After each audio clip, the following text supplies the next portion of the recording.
देते हैं। वो कहते हैं कि सामाजिक स्तर पर हमारे पास एक समाज है जो असमानता के सिद्धांत पर बना हुआ है, जिसका अर्थ है कि कुछ लोगों के लिए विकास है और कुछ लोगों के लिए क्षरण। आर्थिक दृष्टि से हमारे पास एक ऐसा समाज है जिसमें कुछ लोगों के पास तो धन है, लेकिन कुछ लोग गरीबी में रहने के लिए मजबूर हैं।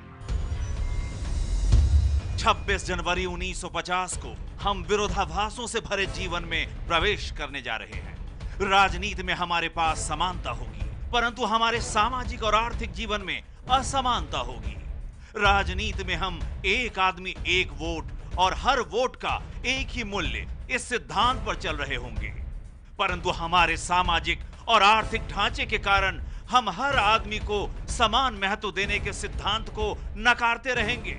विरोधाभासों से भरे इस जीवन को हम कब तक जीते रहेंगे? हम अपने सामाजिक और आर्थिक जीवन में कब तक समानता को नकारते रहेंगे? अगर हम लंबे समय तक उसे नकारते रहे तो हम अपने राजनीतिक प्रजातंत्र को खतरे में डालकर ही ऐसा कर रहे होंगे। हमें जितना जल्दी संभव हो इस विरोधाभास को दूर करना होगा, वरना जो लोग असमानता से पीड़ित हैं वे राजनीतिक प्रजातंत्र के उस ढांचे को ध्वस्त कर देंगे जिसे हम संविधान सभा ने इतने मेहनत से खड़ा किया है।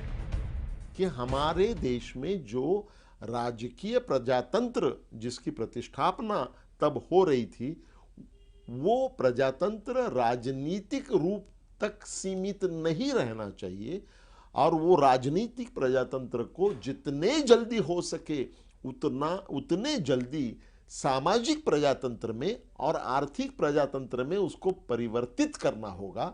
अगर हम उसे सामाजिक और आर्थिक प्रजातंत्र में परावर्तित नहीं कर पाएंगे तो हम राजनीतिक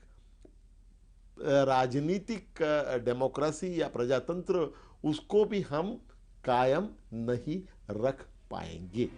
डॉक्टर अंबेडकर ने 66 साल पहले संविधान सभा के अपने अंतिम भाषण में जो बातें कही थीं उसकी अहमियत आज भी है।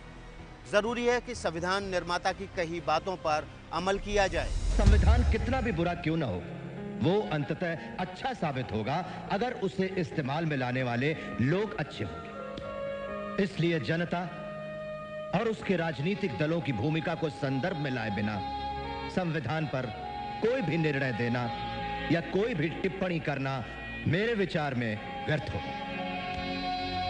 धन्यवाद।